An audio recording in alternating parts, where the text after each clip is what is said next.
on behalf of Daniele and myself, who are co-moderators, will finally say welcome and hope you enjoyed the various smart reading tips. As you have seen the agenda and some timing that was implied there, we would probably start with an introduction at a background of about 16 minutes, and which Daniele and myself will share, and probably with one or two interventions before we go to the main, from Smart Partners, the main part of the dialogue, e-dialogue. Excuse me, may I intervene? Apparently you have not introduced the Seychelles. I apologize. Seychelles is part of Southern Africa. Yes, okay? Thank you. And thank you very much for coming. Yeah, Charles Morin. Yeah, okay. So it is quite a representative network or network of networks for our Smart Partnership movement, and particularly for the group that focuses on quality standards inclusion. Now, Daniele, would you like me to say my piece? Before you do, Mihaela, there was one other group you forgot. There was Britain. There was David. David, actually, British Standards Institute. I almost thought they are with me sharing the room because we are not very far. So David is with me together with his team, Ping and That's right. Charles. Ping and Charles, the West London Hub. Thank you. Thank you very much, David. So apologize. Yeah? Okay, that's it. So could I, Daniele, say my piece? And what I'll do, I'll self-regulate myself. I have, time-wise, I have a drum, or we can mute ourselves. So here we are. And I hope everybody does the same thing. The Smart Partnership idea and approach as a practice is well treated since the last 20 years in our group. So there's no reason to say that is important, that it works, and particularly that if I just pick up Geneva Consensus or Pascal Lamy, it makes trade work for all, we think. But also that if we look at more detail of how that can happen, it can happen to Smart Partnership networks, which we just focused a bit more in December only, making things work. But the whole thing is dependent on trying to understand the principle of Smart Partnership, which are all into limitless opportunities and risks, which we call it manifesto, and you have it. And all the various approaches and angles of Smart Partnership and quality and standards actually is very well highlighted and recorded in the last 7 years or so through the briefs, particularly once per year for the ISO that the group makes and shares with everybody else, and including lately through a very special BSI, British Standard Institute, kind of get-together on the margin of the ISO. So they are documented. Nevertheless, the particular aspect of standards and trade, which is probably one of the main dimensions that heads of government and heads of state, including leading figures in our movement since 1995, have been always focusing on, was trade. Now, since 1995 or before, through some of our members from Shell, and this is the reason why Louis Paul is online, we have been interfacing with practices that standards and quality brings in. And in relation to national visions, in relation to financial inclusion lately, and particularly right from the beginning in relation to technology innovation and the interface between all of them. Therefore, the only thing actually I would have liked to say is that in our view, standards are an enabler for trade. Trade is established through smart partnership networks, effectively smart partnership. Standards are also established through smart partnership networks. The combination of trade together with standards may be seen as an intricate or complex network of interlocking smart partnership relationships, win-win. Standards arises as a natural extension of trade. People need to be assured that what they buy will meet their requirements. People's requirements for a given article of trade are often much the same as one another. Hence, they can be expressed or largely expressed as a set of standard requirements. It is convenient for suppliers of these articles to supply in accordance with these specific standards. Market competition among suppliers is promoted if different suppliers provide their articles to the same specified standards and of course cost, thus promoting the ability of purchasers to make direct comparisons between offerings of different suppliers. This complex, intricate network of cooperation and competition is a classic example of smart partnership, from which everyone, suppliers, purchasers, should benefit. Now, NSBs, Ministries of Trade, and of course WTO, ISO, and any other agencies are in this kind of smart partnership, intricate network of networks. For that reason, the smart partnership is the most operative practice up to now.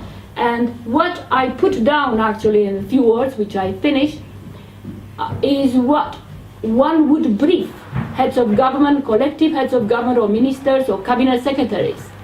So now I pass it on to the experts in smart partnership, in smart partnership too I hope, but in standards and trade.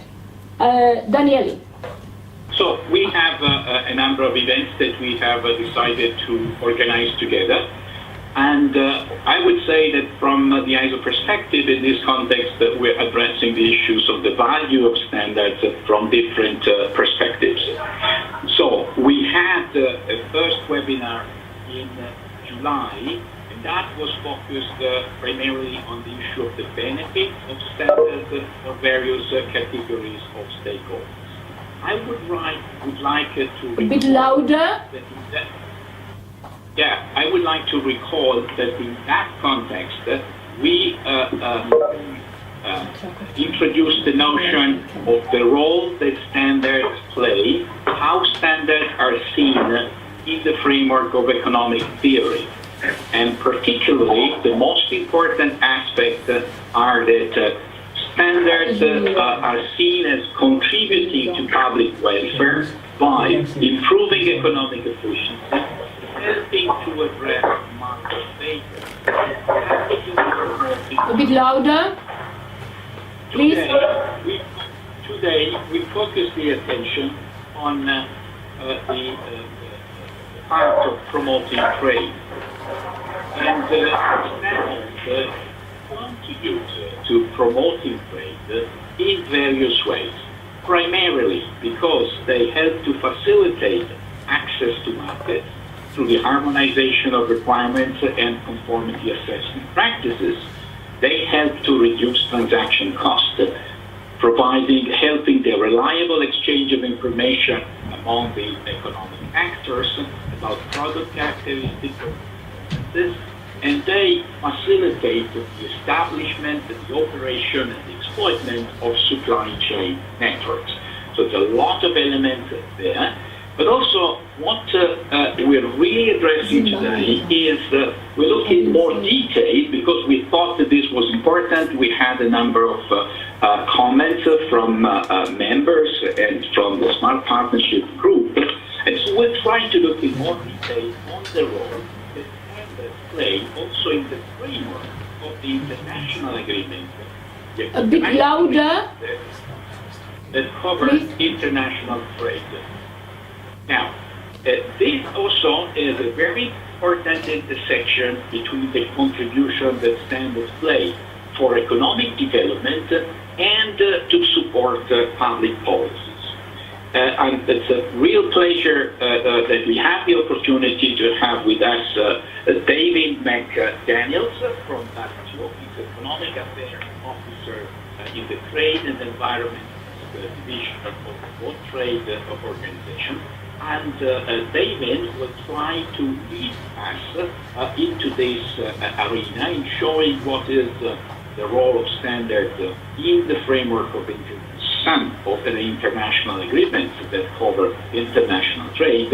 And I would really like to thank David for his contribution, as well as to all the Smart Partnership organizers and participants to this webinar.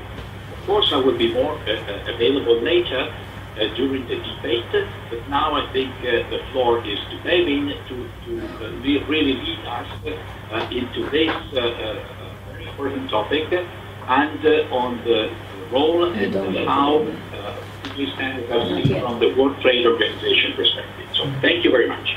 Okay, very good. Thank you. So we didn't need actually to, we give an example to everybody else.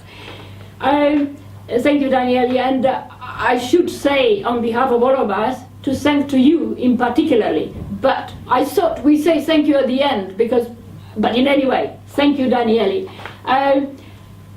To make it a smart partnership like this interaction, we've got quite a number of interaction already started in the last few days. So as far as we could, we shared with Devin, but also the others, a few interventions and concerns or issues that people raised. And I have about 10 minutes in which I would like probably 1 or 2, 3 who are online, if we can manage about 2 minutes or 3 minutes each, to mention, in addition to what they wrote, their own short interest before Devin actually gets into it, and then we continue an open dialogue. But from my side, those who are not online, I would like to point out that yesterday the Ambassador Patti Gomez of Guyana, but the ACP Secretary General-elect from Brussels was wanted me to, on his behalf, and wanted to send a message to all of you and thank to ISO, Daniele and all NSBs for this particular important discussion, because he thought that, still wearing a Caribbean interest, very important discussion about EPA implementation, which is slow, he says, very slow. He said TBT, but probably TBT has something to do with that, but also to do with the lack of capacity and impact of standards. Very important issue, and he's prepared to put it on the agenda from the 1st of March, standards, smart partnership and trade, when he takes over through the Smart Partners Hub in Brussels. So that's one. There are 1 or 2 other comments from, for instance, Professor Henry Zinochwewi, who particularly related to smart governance. He said, destroying formal operating systems and informal sector kills quality and standards in a country and can make flow in of information and other resources, particularly monetary ones, just to go down the drain to no avail. I'm paraphrasing. And another one that just came the other day is a businessman, Kirit Dal, who said that I'm very keen that there should be a harmonious relationship and communication between ministries of trade and so on, and other agriculture, and national NSBs. It seems that NSBs know how to do their business, including ethics and so on, business-like manner. Whereas civil service are not yet in that mode. So that's to paraphrase what he said, and he says it from his own experience. And finally, I wanted to ask Antea, who is online from Barbados, who also attracted our attention to a recent trade policy review which WTO actually produced. It was published on 16th of December 2014, where all the issues, the reason why Danieli and Alan Bryden and NSB, the reason why they wanted this understanding in more details and depth, the issue of non-tariff treasures, all those are very clearly identified through a very clear example of Barbados. Antea, 1 or 2 minutes and then you come back later. Please, Barbados. Good afternoon to It's probably everyone good night in a who's been moment. part of this. Hello? Go ahead. Yes, Barbados would have recently completed its WTO trade policy review, and as you correctly said, the report is online, and it does outline a lot of the updates that would have Issues and changes problems. relating to, since the previous review. So it is all there, very clearly outlined. In terms of standards, we haven't really, during the review period, Barbados has not notified any standards because we have not, or regulations, because we have not developed any. The standards, they prepare standards, but of course those voluntarily. But in terms of standards and the smart partnership and stuff, it's all about dialogue. And one of the biggest challenges we have is still the stakeholder participation and involving stakeholders really at the level that one would like. But that is an ongoing process. Fine. So that is something Okay. that we have to keep working on. Okay. Andrea, you'll come The back? involvement, Yeah? yeah. Okay. I suppose, Antea, I would have said, because in this trade policy review, on those pages, about 4 or 5 pages, the relationship between Barbados national standards and Caribbean, regional Caribbean CARICOM cross-queue is made very explicit. I don't know if Tarek wants to, from the chief executive. Tarek, please. Just 1 minute. Then we'll come back later. Please. Please cross-queue. Okay. Cross-queue? Is cross-queue online? Tarek? Well, if not, probably will come later. Yeah. In cross-queue online. Okay. Tarek.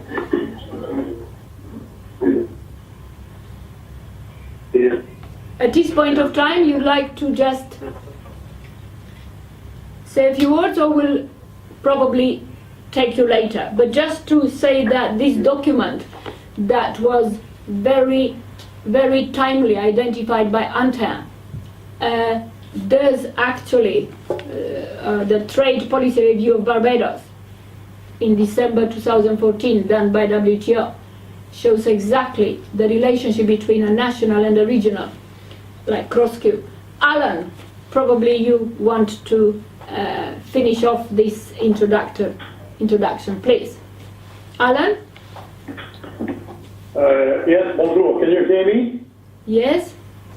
You can? I can? Everybody can hear? Yeah. We all can. So good afternoon. I would like just to make 3 points. The first is to underline that technical barriers to trade that countries come across are really at 3 levels. Technical regulations, and this is the task of WTO or the European Union to try to harmonize or at least reduce these technical barriers to trade through regulations. Second level are formal voluntary standards of the type that ISO and IEC produce, based on the consensus, but also used by regulators to indicate how you can comply with a technical regulation. And then the third level, which is not so much addressed, is the level of private standards, like standards issued by retailers or by sustainability movements like the Fair Trade or the Rainforest Alliance and so on. That's my first point. And these are the hurdles that really exporters find across their way. The second point is that national standards bodies in these areas have a central and key offensive role to play in order to help their industries to overcome these hurdles, in order to increase exports and reduce imports by adding more value locally. And when you talk about adding value locally, it means processing food in order to export a higher level of product. And then you come across the three levels of barriers I indicated. Or developing manufactured goods, and there again you come across regulations and voluntary standards. So NSBs not only have a defensive role, but they have an offensive role.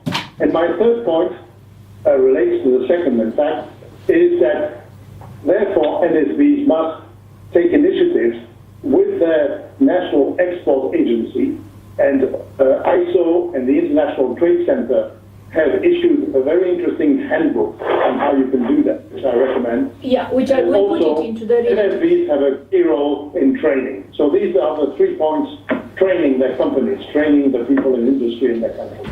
So these are the 3 points I wanted to make.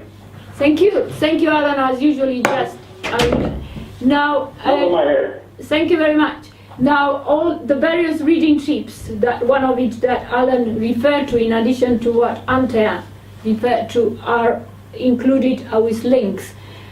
At this point of time, I didn't know David is in, but from BSI, David, you have something, because you have a lot of experience with the EU. We mentioned EU, and you're part of the Brussels hub in. Yeah. Just a quick one.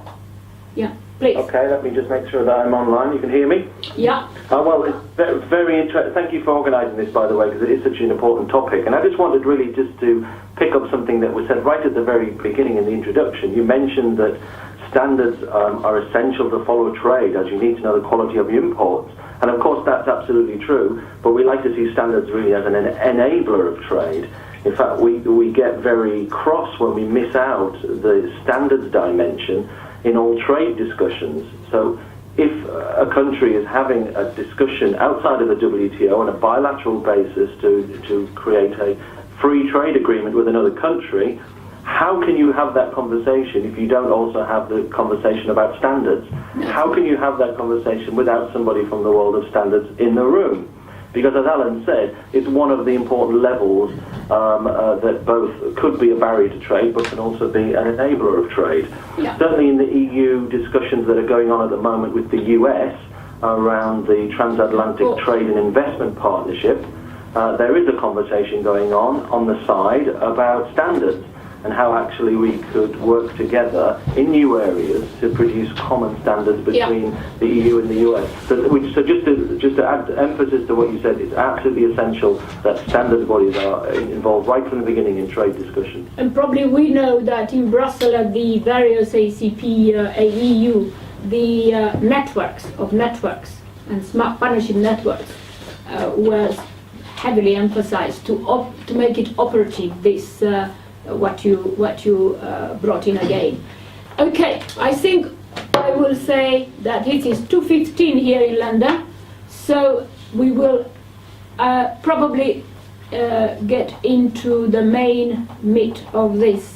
Shall we do that, Daniel? So David was already introduced by Daniele, so here we are.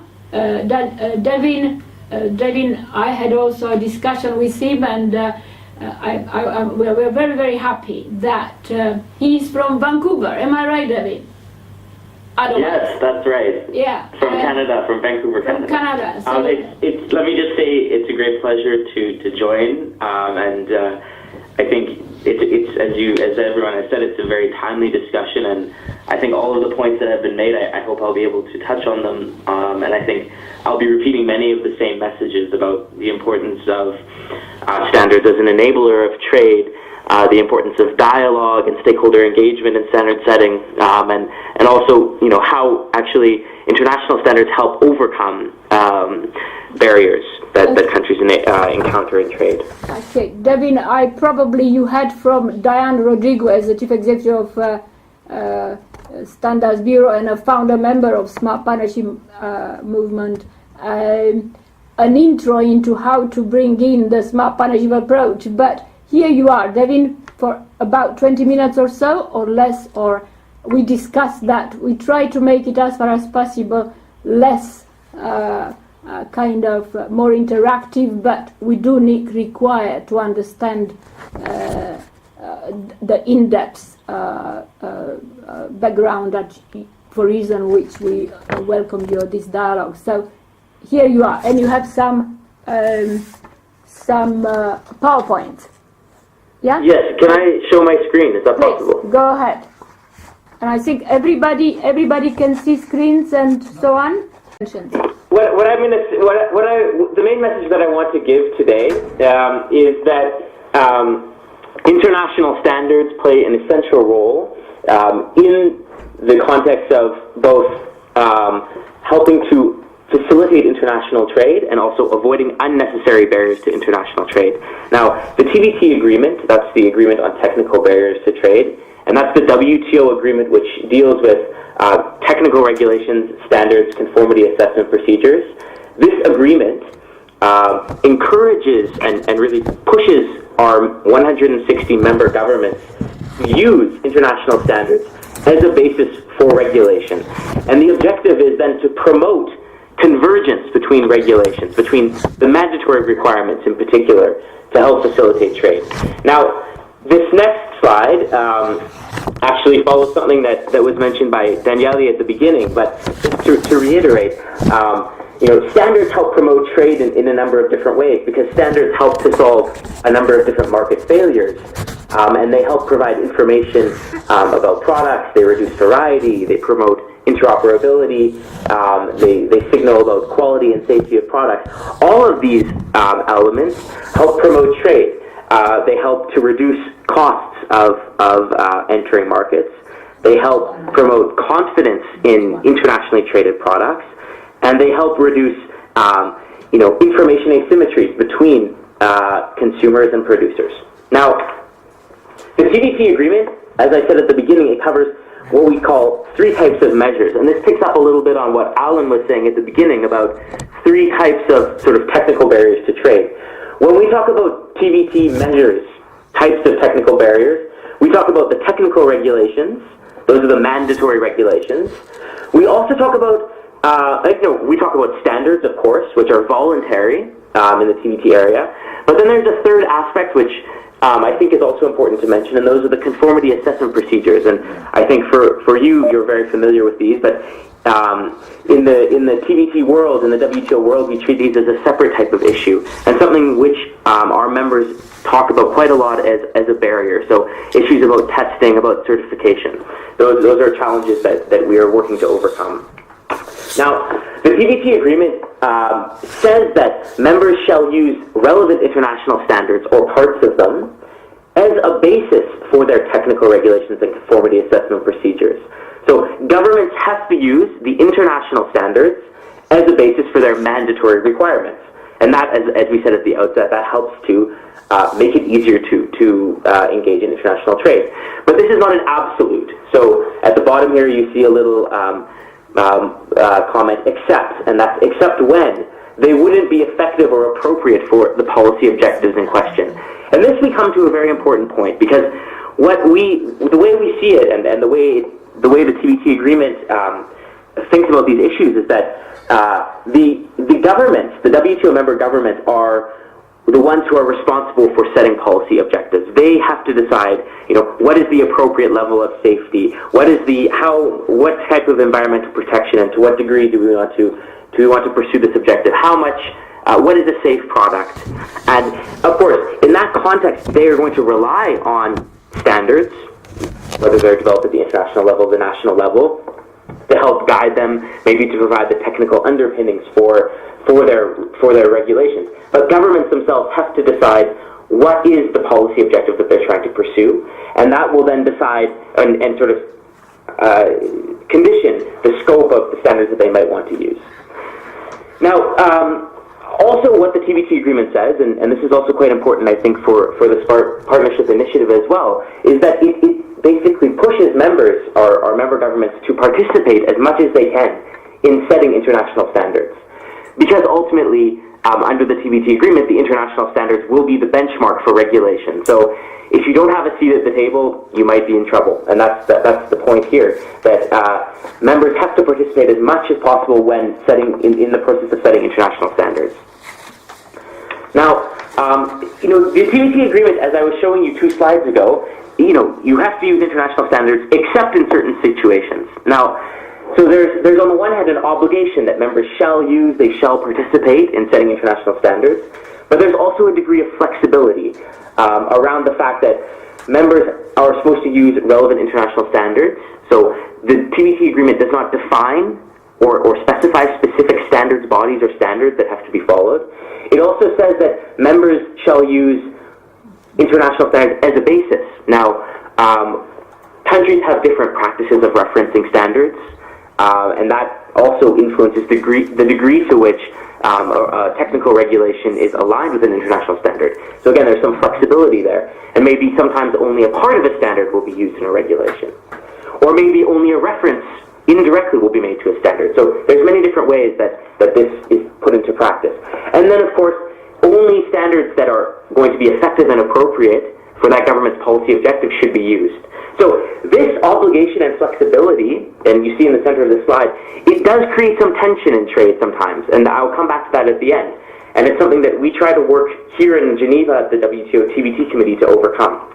Now, I wanted to show you quickly some of the guidance that the TBT agreement and also the members who form the TBT committee have developed to help guide standards development. And these are basically principles, good practices that should be followed from the point of view of WTO members. So the TBT agreement itself, in the annex, sets out the code of good practice for the preparation and adoption of voluntary standards. And this we're talking more or less about standards that are developed at the national level. And here, the point is that, and so standards that are developed by NSBs. So, of course, there's a couple of key principles. One of them is that, of course, wherever possible, international standards should be used as the basis. So NSBs should be adopting the relevant international standards rather than setting their own country-specific standards. That's, of course, a clear point and a clear message. But also that standards should not be discriminatory, and they should not create unnecessary obstacles. They shouldn't impose unnecessary burdens on trade. As well, standards bodies are also encouraged to participate, to avoid duplication with the work of other standards bodies, other NSBs, and also to promote and ensure transparency in standard setting practices. So publishing a work program, allowing the opportunity for comments by the public on draft standards. Now, then we also have a very important policy decision that was made by the WTO member governments in the year 2000, which is the Committee Decision on Principles for the Development of International Standards. And this decision sort of responded to this sort of challenge to do with the TBT agreement, which I mentioned earlier, which is that the TBT agreement says that members should follow relevant international standards. But it does not specify the standards bodies that set those relevant international standards. Even if we know that there are some key international bodies, the agreement doesn't just limit it to a few. It can be open to many bodies, many different types of standards. So WTO members got together and they said, well, we want to make sure that any standard that's developed and claims to be an international standard should be developed through processes that reflect a number of key principles to ensure that these standards will ultimately be relevant for members when they are regulating, relevant for the purposes of the TBT agreement. So these principles you can see here, there's 6 principles.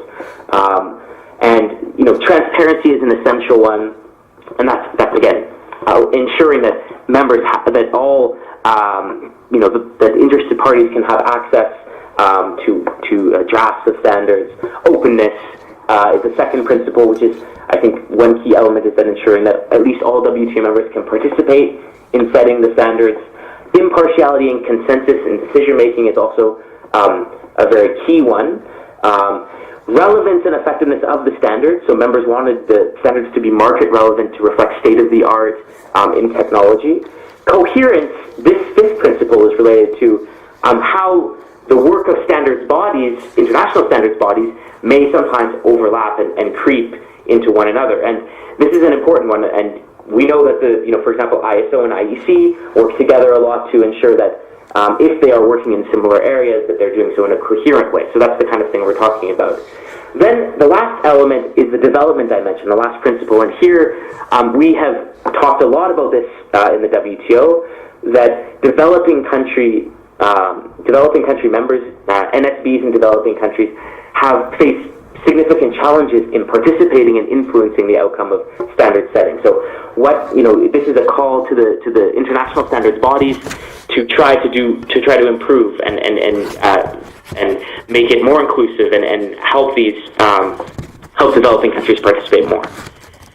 So then I promised some examples of some trade issues that sometimes come up with respect to international standards. And these are issues which are discussed in the Technical Barriers to Trade Committee, which is the committee that meets in Geneva 3 times a year, and we are the committee that helps to implement the TBT agreement. So we have all of our 160 members coming here and discussing the issues that they have with one another's regulations.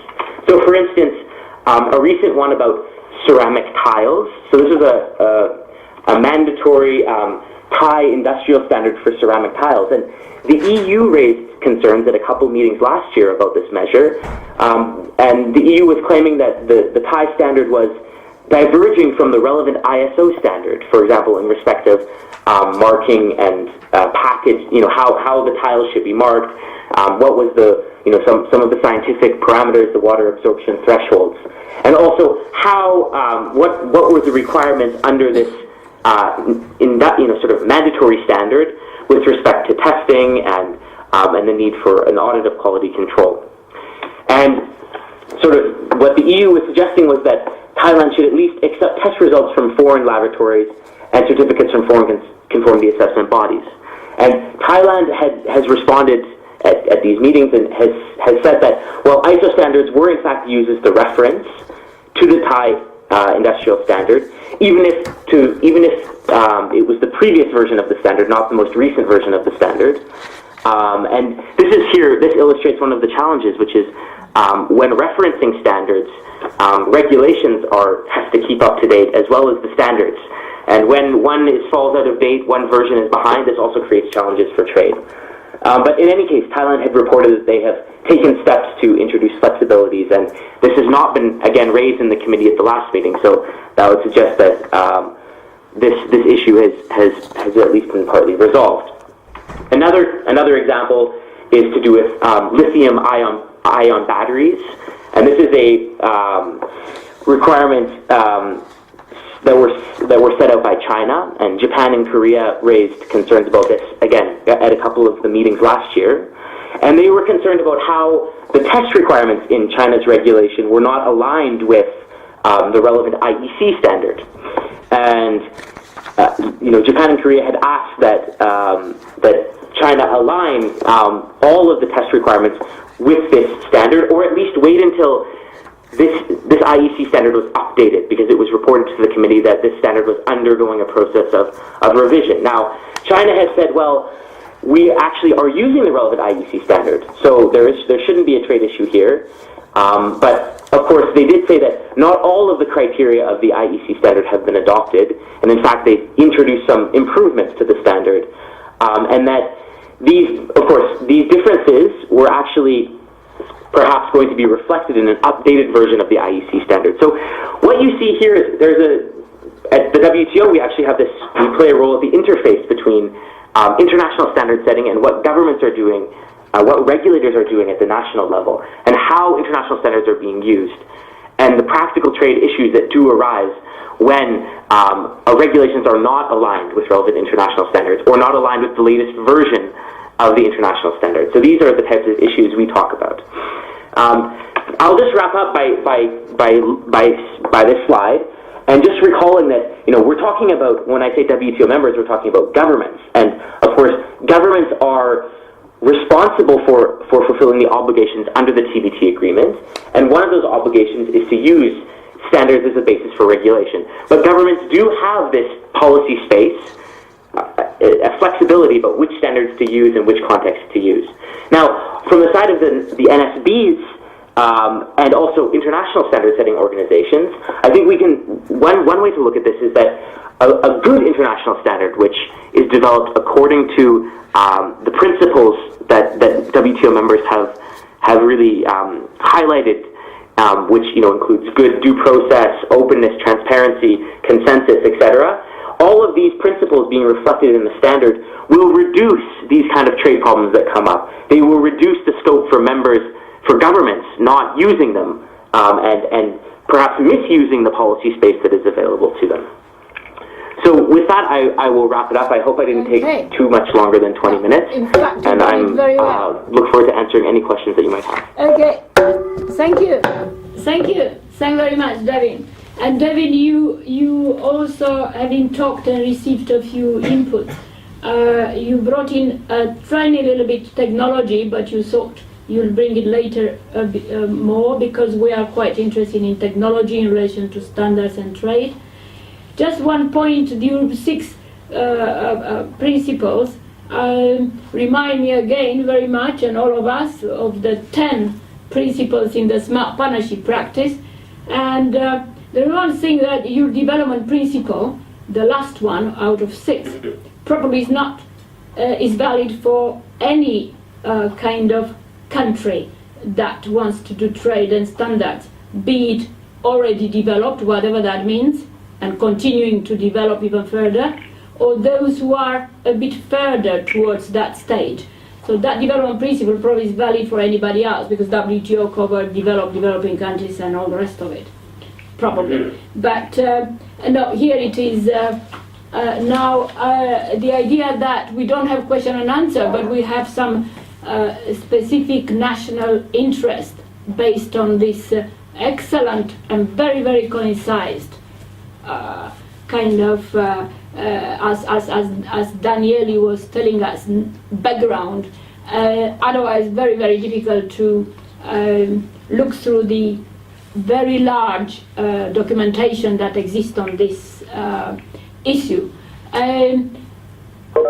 Should I try to see if Derek and Croskew, I will try to go through each of the countries that are in, and it may be that after I mention one, the others can, if they have an immediate remark to make in relation to what Dennis or Dennis, you will be trying to tell me I want to come in. So there are 60 minutes that we have, and we have plenty of time for those who are online, for each and everybody to come in, not as a status report, but questions.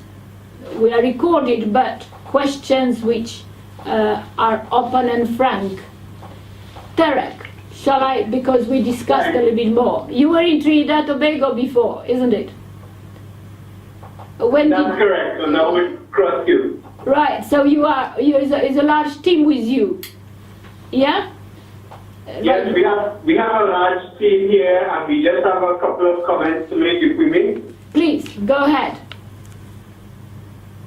Well, the first one is the 6 principles of international standardization. I too had a very good workshop about 2 years ago in promoting that in various regions, and I think it's a good opportunity to resurrect that and to have another round of those discussions and promotions, because ISO is coming up with ways and means of how NSBs can actually measure the degree of implementation of those 6 principles in their member states. So I thought that was a good thing in figuring out how to actually measure the degree of implementation and prove that, so that when we use these standards for public policy, we actually are able to verify the utilization of those 6 principles. So that's the first point. Okay, and probably that is particularly from the point of view of Caribbean, where you are dealing with harmonizing among how many NSBs? 15, 16? Yeah. Okay. So it would be good. It would be good to hear from them if they have that on their work plan of re-promoting those 6 principles and the measurement infrastructure. And one of my colleagues here has a question or a comment to bring to the table. I don't know if we are in the Caribbean, because you probably refer to the Caribbean, if Julia from Jamaica would want to come in, or Antea, or from Antigua. Julia? Yes? Yeah, would you want to come in at this point of time in relation to what Tarek, or do you want to come in later? Well, I just wanted to say that I think that the standards and regulations are almost opposing, in the sense that standards are voluntary, regulations are mandatory. However, each country must decide what the industries need. If the industries need to have, if the industry needs to be facilitated and encouraged to develop, then I think the NXDs would need to determine their role in the industry. If it's going to be an effective role, as somebody said earlier, and facilitate some of that, what's the stronger need in the industry, and determine how that balance that is required to get the export growth and economic growth. Isn't it? Yeah. And Antea from Barbados? Otherwise, probably, yeah. Would you want to complement or put another related to what Derek was saying and his colleague? Or Actually, come in. I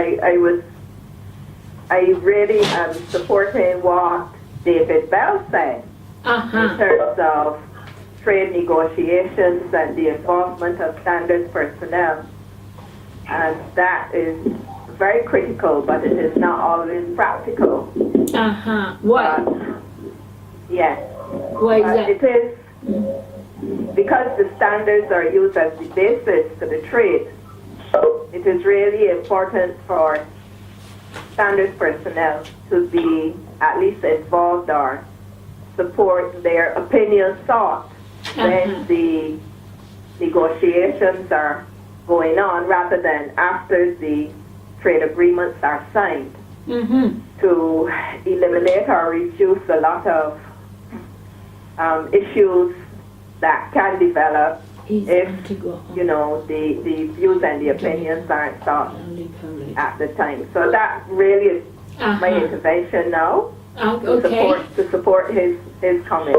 And Tarek, yeah. So Jamaica from Antigua. Would Devin want to kind of intervene now, or Devin? Sure. No, I think these are a lot of thought-provoking questions. On the first question from CrossQ, and I want to say hi to the CrossQ colleagues. Good. We haven't spoken in a while, but it's nice to hear you. I understand they knew you. Yes, we've spoken before, so very good. We have a lot of interaction. So, I think the first point was quite interesting. This question about how can NSBs measure degree of implementation of the 6 principles, and whether or not we're thinking about doing something about that at the WTO. And I think it's a tricky area. I mean, we do when we look at how those principles were agreed to. They represent a very delicate balance between a lot of competing interests. There's I think a lot of politics behind that, and of course there's there have been negotiations here at the WTO about whether we should review the TBT agreement to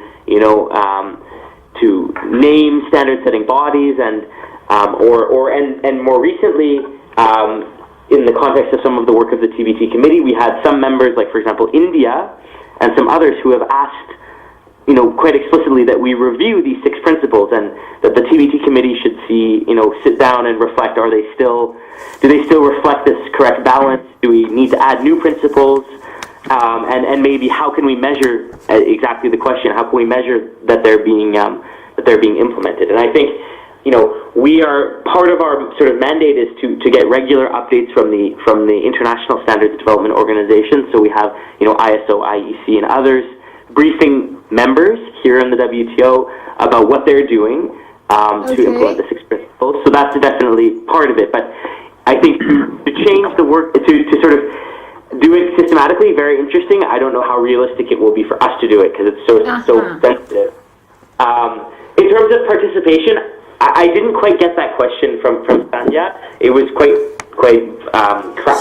the sound wasn't so good. But what I did understand is what is kind of the strategy for participation. And for me, it's hard to say. I think that of course, at the regional level, you have a good weight, and so I think that's obviously something that might be worth considering. But on the question about standards and regulations being opposing to one another, and maybe this was more a comment than a question, but that it should reflect industry needs, and I think that's of course true.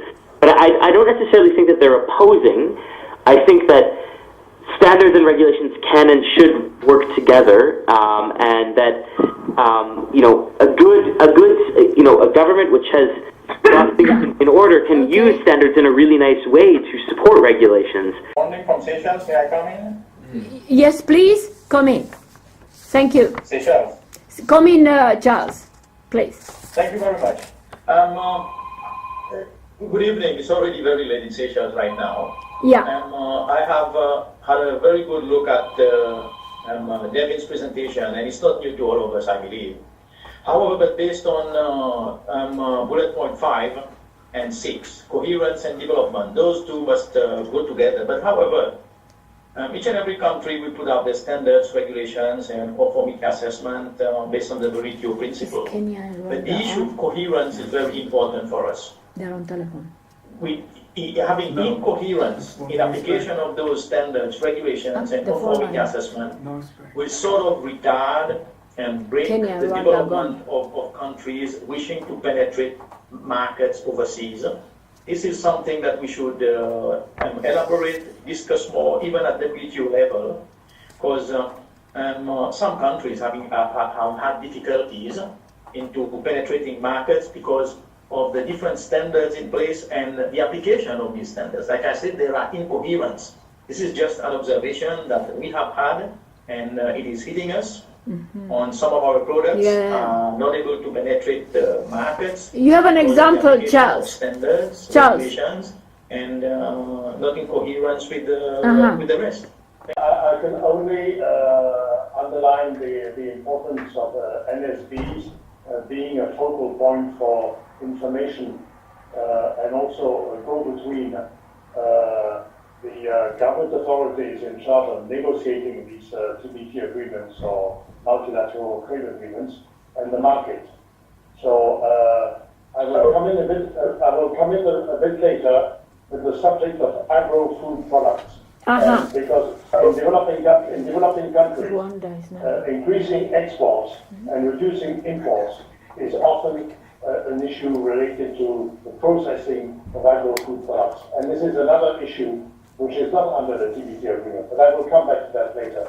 It's another WTO agreement which is not based on the same principle of reference to consensus-based international standards. Although there are connections, but it's maybe that's a subject for another webinar, is to focus on food processing and exports increasing exports, and because it's a key issue for many countries, especially in the Caribbean and Africa.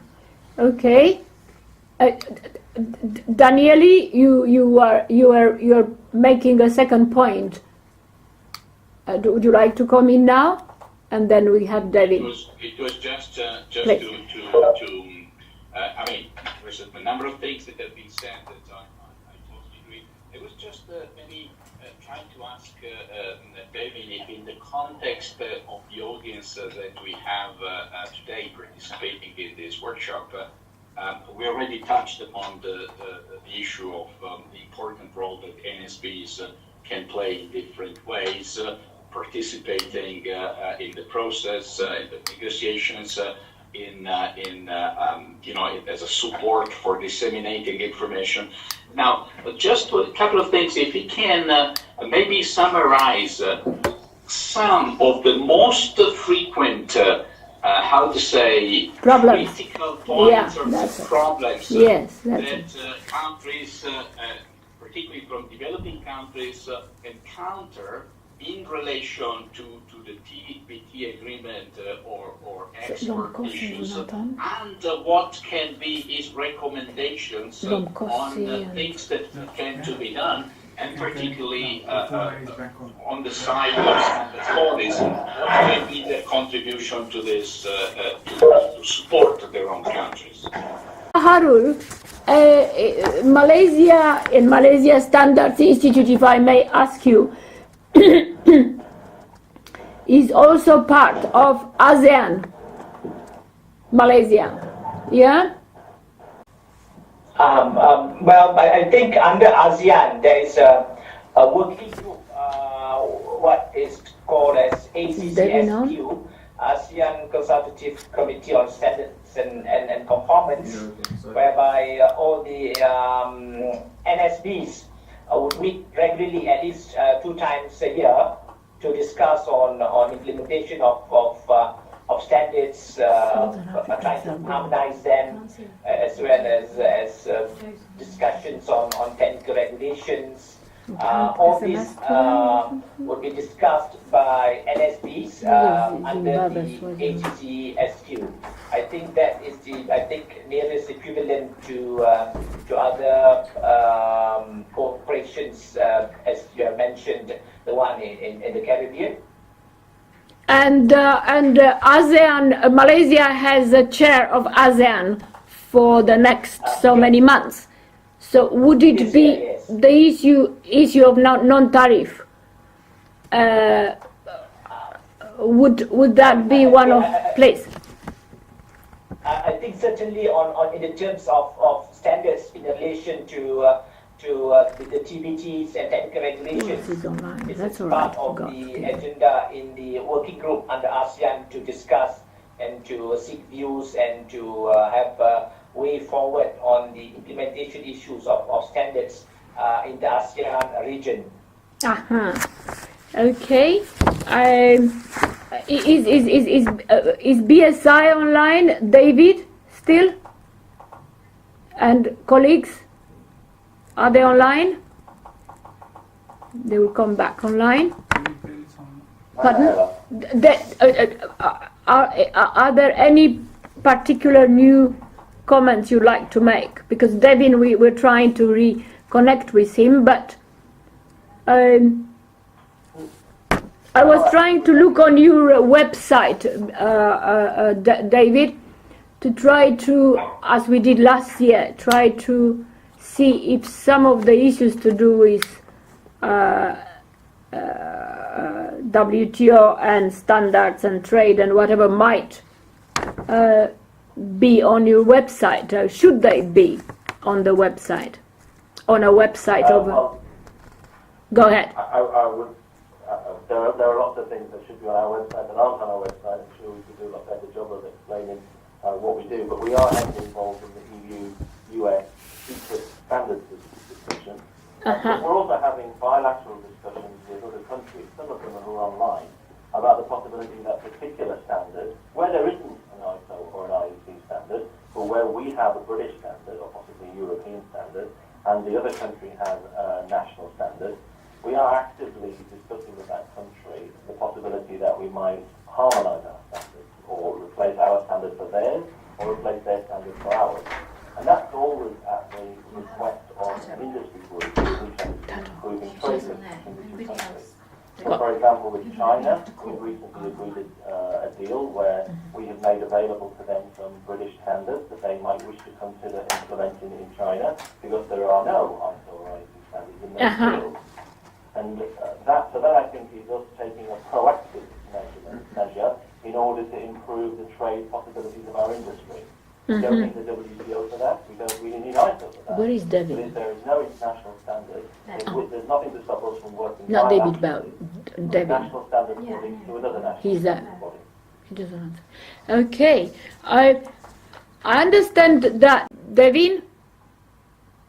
Yes, I'm here. Okay, so Devin, I think the Caribbeans are online still. Tarek is online. Yeah, they're online. Yeah. Okay, so I think you have, for the next probably 5 minutes, you have Devin, Alan, and the Caribbean group, because some of those who are online... Mihaela, sorry to interrupt. Here Come in. Yes, sorry to interrupt. Here is Daniele. I really need to leave at this point in time. No. But I wanted to thank everybody, and I look forward to continue our cooperation in the future. So Fine. All the best. Okay. Thank you. Bye for now. Thank very much. Thank very much, Daniele, for all the interventions that you made to bringing Devin. Thank you very much indeed, and thank you to ISO. Bye. And right. Fine, thank you. Okay. So from the Caribbean, Tarek and Antea, Jamaica and Julia. Julia is online. Yeah, we're here. Yeah. So any specific more issues related to the WTO's non-tariff, and particular relation to this issue of standards and trade? And I'm terribly interested that when we say standard and trends, and therefore networks, both on standards who enable networks in trade. And for smaller... Is Devin still there? Yes. Devin is online. Right, a question from CrossQ. Yes. A number of nation states, when they started their standard bodies, they used voluntary standards and compulsory standards. There's a shift under WTO to promote more technical regulations, yet a lot of compulsory standards still remain on nation state books. Plus, more get added all the time. Technical regulations take a long time to develop, but compulsory standards, because there's a momentum, they're often easier to implement, and therefore solve the immediate problem South Africa of is countries. online. They don't want to speak. What is your view on that? I don't know. Okay. It's a really interesting question. I think, we talk a lot about, and we're working on the issue of good regulatory practice here at the TBT committee. I think you're familiar with these discussions, but in that context, we're talking about what is the sort of life cycle of a measure. What are the steps that it goes through in terms of development, from when it's first conceived through to when it's being through the transparency and public consultation, through to the stages of that being implemented and eventually reviewed later and maybe having to be rethought. And it's an ongoing process. And for that, in that context, when we're talking about good regulatory practice, the focus is on the mandatory, on the technical regulation side. Now, and so that's really where we're focusing. Now, when it comes to standards development and the use of mandatory standards or compulsory standards, I mean, it's a bit of a gray area, and it's certainly something which I think we have to think more about, because the TBT agreement doesn't have the same type of obligations that apply to the development of standards. There's no requirement to notify draft standards for comment to WTO members, for instance. Even if standards might be published by the NSB for comment, they might not get the same type of attention, and they might not get, other trading partners might not be as aware of them. So when a standard is being developed, it might not undergo the same type of sort of scrutiny and consultation. And then maybe that means that it's easier to develop them, and they can be developed more quickly, and that makes sense. And then that can create, I guess, one way to see that is that can also create trade issues down the road, because a compulsory standard which is then made mandatory later on might not have that same type of good process behind it. But I also take your point that standards are easier and probably faster in most cases to develop than regulations because of maybe the processes that are behind it. But I would suggest that it should be, in an ideal world, a combination of them both working together, that regulations should use the voluntary standards as much as possible. So rather than having to, simply, of course, it's a question of sometimes just wording and semantics, what you call something and what you call something else. But if a standard is being turned into a technical regulation, from the TBT, from the WTO point of view, and from how the TBT agreement works, it should go through the normal transparency processes that would be there as if it was being developed as a technical regulation. And I think what we see and what we hear about in the TBT committee is that that's often not the case. Sometimes it's through the back door, in essence, requirements are made mandatory. And when we talk about mandatory requirements, those automatically have a bigger impact on trade. So that's, I think, some of the challenges in that area. Are they still on? Hello? No. Because we didn't have a phone line, so they all gone. Hello? Yeah, thank you.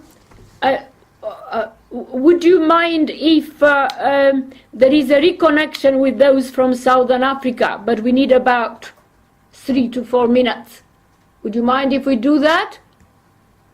I have to leave. I have another call I have another call at 5, and I really will have to get off in probably about 5 minutes. In about 5 minutes. So probably around 4:30. So probably we shouldn't do it. It's 3:23 here, so we will share.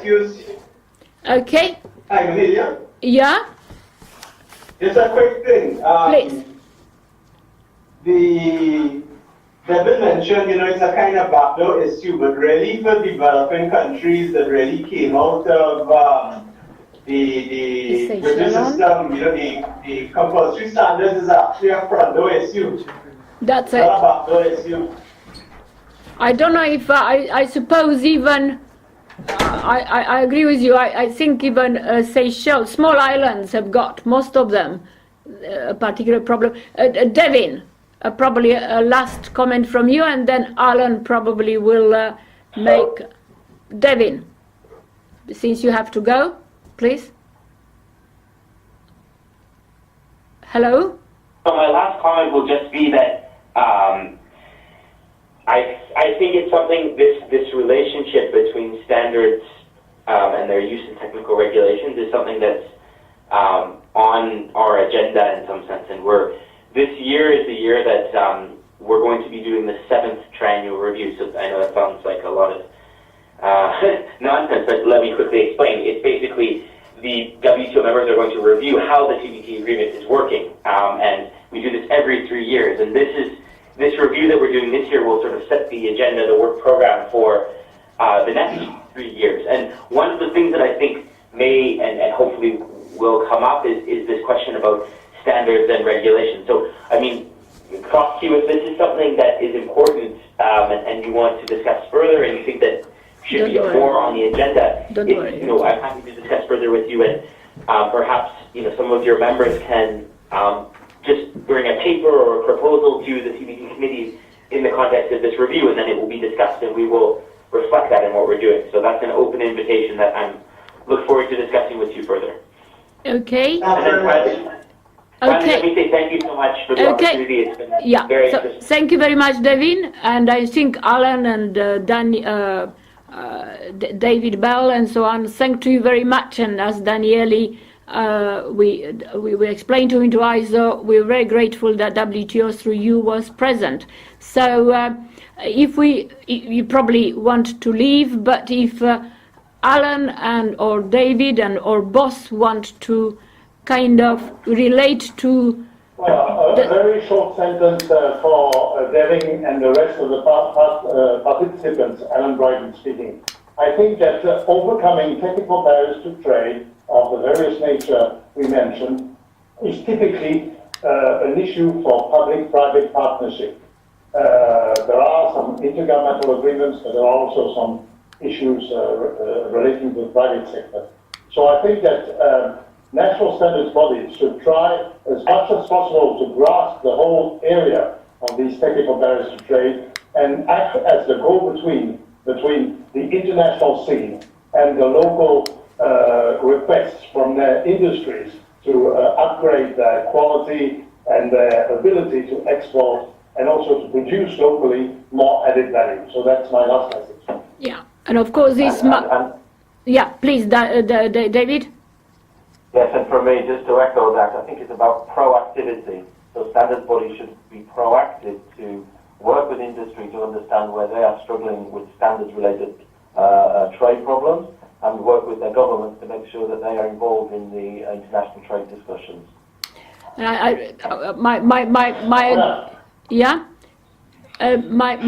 kind of final comment from my point of view, which is that the smart partnership type of networks cannot happen on their own.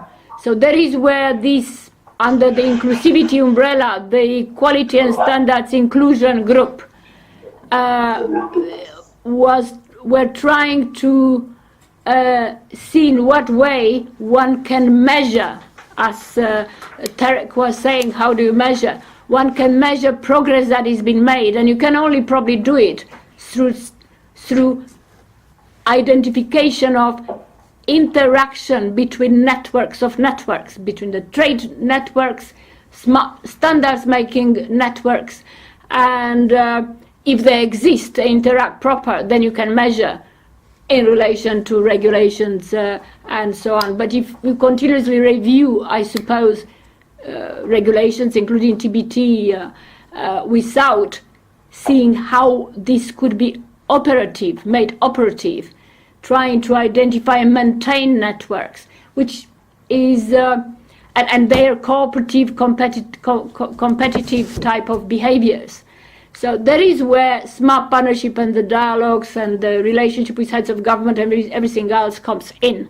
So I'm very, very grateful for, again, everybody to come in. There was quite a lot of, there was intention that the Southern Africa, East Africa, they mobilize themselves, that they could come in due to telephone and digital problems, which probably by 2020 we may not have. They weren't able in the last 15 minutes or so to be part of it. But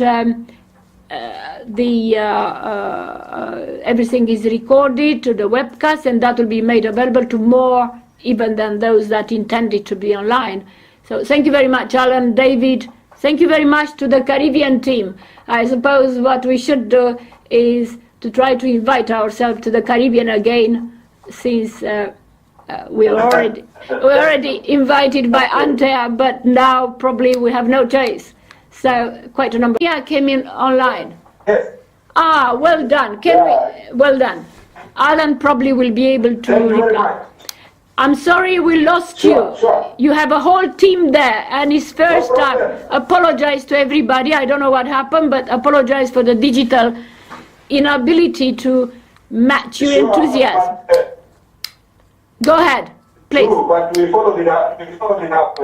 Excellent. Okay. Excellent. Please come in. What about Rwanda? Thank you. No? Thank you.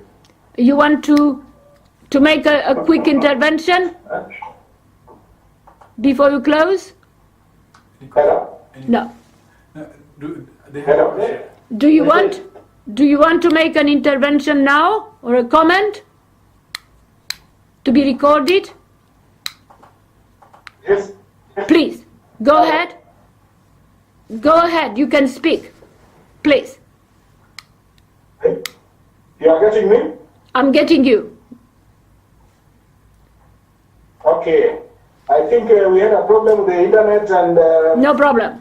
we followed the proceedings, and I think we are okay. Fine. Okay. So, okay. If you have an issue with the TBT presentation, could you go ahead and mention it, please? Okay. Okay, I'm concerned about the public procurement procedures. Yeah. Now, I want to know how we can use standards to take care of such an issue. Quite right. I suppose here is Alan. Alan, you're online? Alan Brett. Public procurement standards and trade. Very, very important issue. I think we need to have another one or two of these discussions. Excuse me, Yes?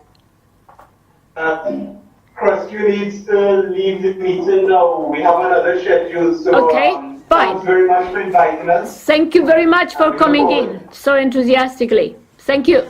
We'll just be We'll just be a very short time online so that we do justice to Kenya team. Please. Alan? Well, the subject of public procurement, to my knowledge, WTO covers this, and the same applies to public procurement in principle as applies to technical regulations. Now, how do you see that on the other side? By the way, for our friends from Kent, I just wanted to say that the Maasai elder that I am, in Maybury, is still alive and kicking.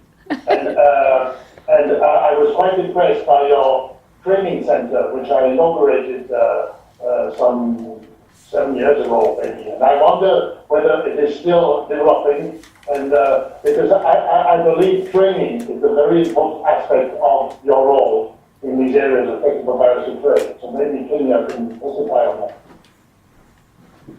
Okay. Is the Maasai elder known to the Kenyan team? That is Alan.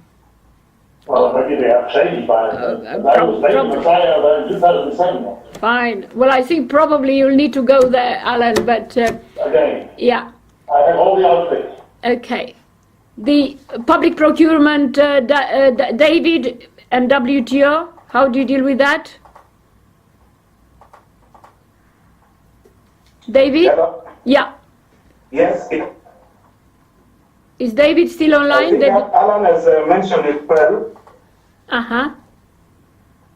Alan has mentioned it well that it has been dealt with by WTO, and but I think in developing countries we sometimes tend to, have used the requirements that have been set by standards bodies.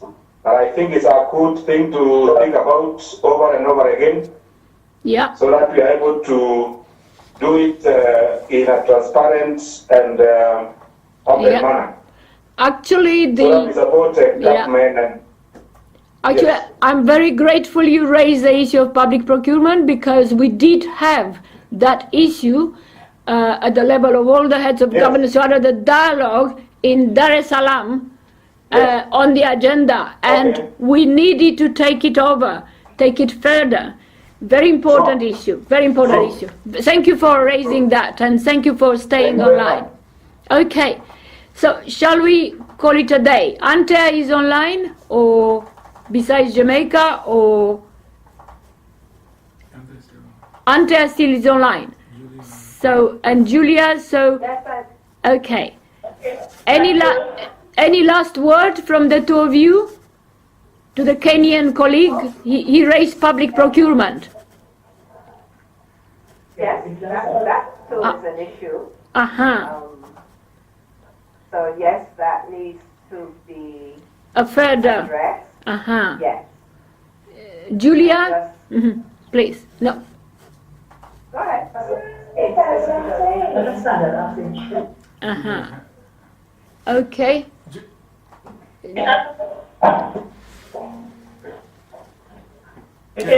Yes, please, Julia. Yeah. I was saying that for future training, I was wondering if we could have more information. I think Depin or Alan spoke. Okay. How we deal with trade agreements and how developing countries can improve their exports and reduce their imports by focusing on standards in standard pieces in trade agreements. Yeah. And I was wondering if we could have a bigger discussion at some other time. Isn't it? Yeah. Well, I also think that Ambassador Gomez from Guyana, who is going to be ACP Secretary General in about 2 weeks' time or 3 weeks' time, he was very keen about the capacity and the training. And we probably have, Alan probably will discuss with Daniele and Devin and so on to have another interaction. It will be good to have a face-to-face interaction so that we don't lose the enthusiasm of those who cannot make it digitally in time. Okay, but thank you very much, and thank you very much, Alan. Thank you very much, Kenya, to be until the end. Thank you very much, Thank you very much, Caribbean. All the best. Thank you. All the best. Thank you. Bye. Goodbye. Goodbye. Goodbye, Auntie Julia. Yeah.